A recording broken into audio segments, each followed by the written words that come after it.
Sinusuri ng Philippine Institute of Volcanology and Seismology of PHIVOLCS kung ligtas pa bang ayusin ang Anaw-Awon Bridge sa Surigao del Norte na napinsala sa lindol noong Biyernes.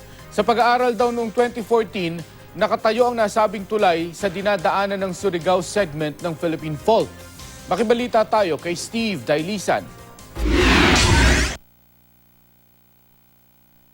Hinati sa tatlo ng magnitude 6.7 na lindol nitong Biyernes ang Anaw-Awon Bridge na nagdudugtong sa Surigao City at bayan ng San Francisco. Kaya inaalam ng PHIVOLCS kung ligtas pang ipaayos ito, gayon din ang pagtatayo ng ibang struktura sa paligid nito.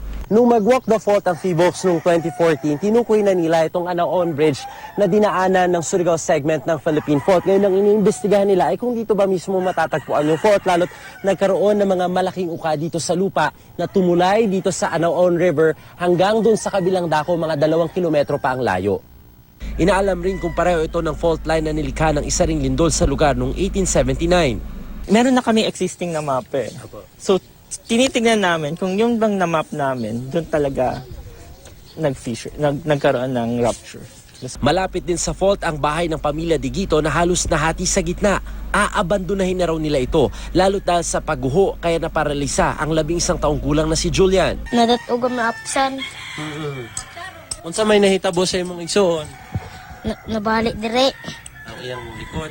Sa hawak. Sa pagsusuri naman ng PHIVOLCS sa bayan ng San Francisco, muling nagka-aftershocks na normal daw dahil sa paggalaw ng local faults. Itong building na to, almost siya, perpendicular siya doon sa fault. Tapos ito yung itsura niya. So, kumbaga ito sumasayaw yung building na to. For example, hindi namin alam kung saan yung direction ng fault. Using this one, malalaman namin na, ito yung fault na ito yung strike, yung direction ng fault. Nagkalat naman ang mga uka mula kalsada hanggang simbahan. Para magamit, kailangan daw patibayin at kaugnay sa ilang bahay. Kung pwede, i-relocate muna. Considering na nangyari itong ganitong kalakas na lindol dito sa probinsya natin.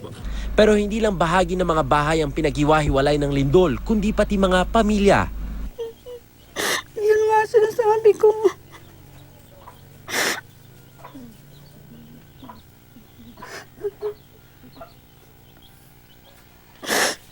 Di bali lang sana sira-sira yung bahay namin, hindi lang wala yung anak ko.